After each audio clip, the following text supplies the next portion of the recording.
अस्सलाम वालेकुम students. Next हमारी ऑर्गेनेली है सेंट्रियोल। तो जो सेंट्रियोल है ये एनिमल सेल्स, कुछ माइक्रो ऑर्गेनिज्म और जो लोअर प्लांट्स होते हैं उनके अंदर मौजूद होता है। और ये न्यूक्लियस की जो एक्सटीरियर यानी बाहर वाली जो सरफेस है उनके करीब मौजूद होते हैं। दो सेंट्रियोल्स होते हैं।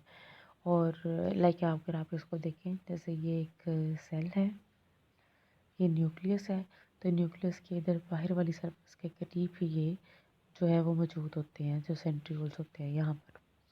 ठीक है।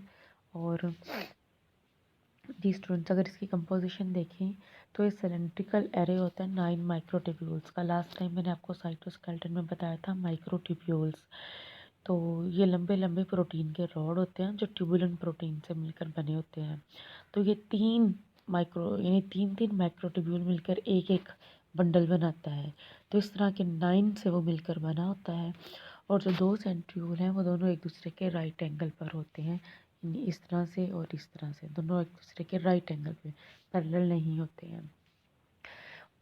जी बच्चे, ये आपके सामने डायग्राम है, आप देखो ये ट्रिपलेट माइक्रोट्यूब्यूल्स, एक दो तीन, तीन रॉड मिलके एक जो है उसको बना रहा है। ये ट्रिपलेट माइक्रोट्यूब्यूल एक कंसीडर हो रहा है।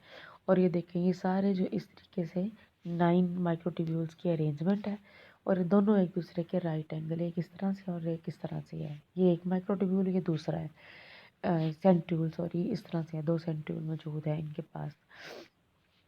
सेल के डिवाइड होने से पहले सेंट्रियोल भी तकसीम हो जाते हैं और दोनों न्यूक्लियस के ऑपोजिट पोल पे माइग्रेट कर जाते हैं। फिर वो जो स्पिंडल फाइबर होते हैं जिन्होंने क्रोमोसोम को खींचना होता है, वो इनके दरमियानी स्पिंडल फाइबर जो है वो बनते हैं। और ये हर प्लांट से मौजूद नहीं होते हैं। तो सेंट्रियोल जो है ये सेल डिवीजन के दौरान जब सेल तकसीम होता है तो दरमियान में सेल पिंच कर जाता है आपस में, लाइक इस तरह से। तो इनके पिंच करने के दौरान ये जो फरो बन रहा है इसमें भी अहम किरदार अदा करता है।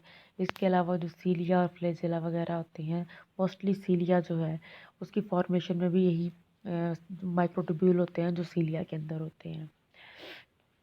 नेक्स्ट बचे माइटोकॉन्ड्रिया। तो माइटोकॉन्ड्रिया बहुत अहम ऑर्गेनेली है यूकेरियोटिक सेल के अंदर।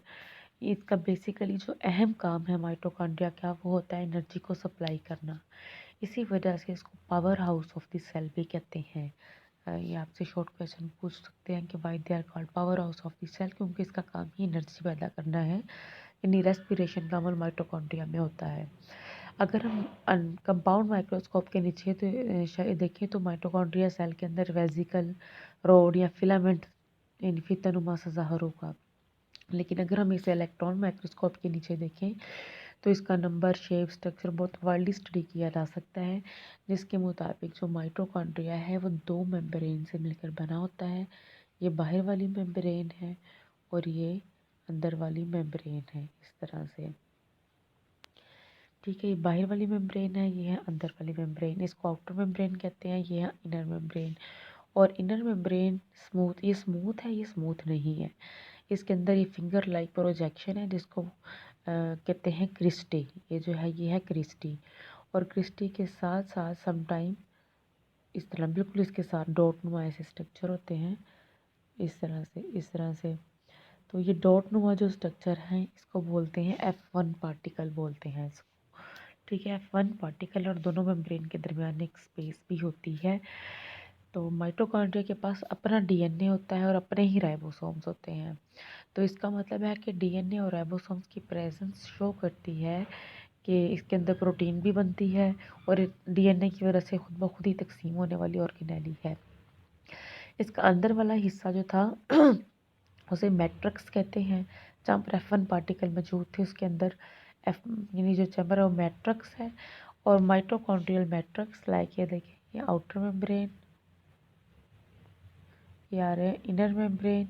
ये फिंगर लाइक प्रोजेक्शन जो है ये क्रिस्टी है और क्रिस्टी के साथ ये डॉट से ऐसे लगे होंगे, इसको बोलते हैं F1 पार्टिकल्स हैं ये।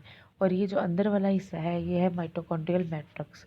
तो ये इंटर मेम्ब्रेन स्पेस है जो दोनों मेम्ब्रेन के दरमियान स्पेस है। तो कुछ रिएक्शन ये मैट्रिक्स में होते हैं, कुछ इधर इनर मेम्ब्रेन के अंदर भी होते हैं रिएक्शन। तो मैट्रिक्स के अंदर बहुत से एंजाइम, कोएंजाइम और सॉल्ट वगैरह मौजूद होते हैं तो क्रेब्स साइकिल यानी रेस्पिरेशन का जो सेकंड पार्ट है, क्रेब्स साइकिल एरोबिक रेस्पिरेशन होगी और फैटी एसिड मेटाबॉलिज्म यानी फैटी वाली फूड की मेटाबॉलिज्म है वो मैट्रिक्स के अंदर ही होता है, और जिसके नतीजे में फूड से एनर्जी निकलती है और एनर्जी रिच कंपाउंड जो एटीपी है यानी एडिनोसिन ट्राइफॉस्फेट बनते हैं डिमांड के मुताबिक, और यही एटीपी हम मुख्तलिफ काम करने के लिए सेल के अंदर जो है वो इस्तेमाल करते हैं। तो इसी वजह से इसको powerhouse of the cell कहा जाता है। माइटोकॉन्ड्रिया जो है मुख्तलिफ फूड के अंदर से रेस्पिरेशन के ज़रिए से एनर्जी निकाल के एटीपी बनाता है। इस एटीपी को हम मुख्तलिफ काम करने के लिए इस्तेमाल करते हैं। जब भी हमने कोई काम करना होता है या सेल के अंदर ही कोई एक्टिविटीज़ होनी होती है तो एटीपी का थर्ड फास्फेट निकल जाता है और एटीपी ट्राईफास्फेट से डाईफास्फेट में चेंज हो जाता है। वो एडीपी दोबारा फिर से अपने साथ एक फास्फेट वाला बॉन्ड जोड़ता है माइटोकॉन्ड्रिया के मतलब वो माइटोकॉन्ड्रिया के अंदर दोबारा से रिसाइकिल होता है मज़ीद फूड के ऑक्सीडाइज करके और दोबारा से एटीपी बन जाता है। ये अमल चलता रहता है यानी एटीपी बनते रहते हैं और एनर्जी के लिए एटीपी डिसोसिएट होते रहते हैं एडीपी में और एडीपी दोबारा से एटीपी बनते रहते हैं रेस्पिरेशन के दौरान। तो ये अमल इसी वजह से जो माइटोकॉन्ड्रिया है इसको powerhouse of the cell कहते हैं।